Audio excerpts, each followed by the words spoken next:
በጣም እንግዳ የሆነ ፌስቲቫል፣ በጣም አደገኛ ግን በትውፊት ስር የሰደደ።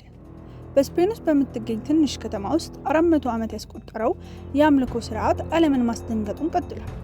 እንኳን ወደ ኤል ኮላቾ የህፃናት ዝላይ በዓል በደህና መጡ። ይህን አስደንጋጭ በዓል ለመረዳት ወደ 1620 ዓመተ ምህረት መመለስ አለብን። በስፔን በካስትሪዮ ዴ ሙርሺያ ከተማ ልዩ የሆነ ባህል ተወለደ። ህዝቡ ክፉ መናፍስት አዲስ የተወለዱ ህፃናትን፣ መጥፎ ዕድልን፣ ህመምና አልፎ ተርፎም ሞት ሊያስከትሉ እንደሚችሉ ያምኑ ነበር።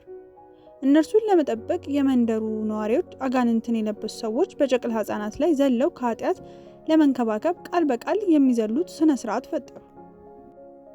ይህ እንግዳና አደገኛ ክስተት የካርፐስ ክርስቲ ክብረ በዓላት አካል ነው።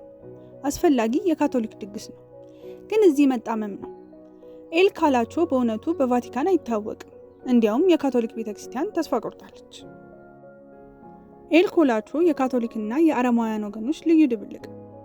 የህፃኑ መዝለል የመንጻትና ጥበቃን ያመለክታል። ነገር ግን አጋንንትን ስለማስወገድ በጥንታዊ አጉል እምነቶች ላይ የተመሰረተ ነው። ምንም እንኳን ማስጠንቀቂያዎች ቢኖሩም በዓሉ በሺዎች የሚቆጠሩ ጎብኚዎችን በየዓመቱ መሳብ ቀጥሏል።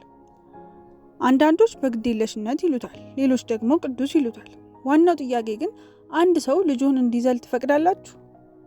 ስለ ኤል ኮላቾ ምን ያስባሉ?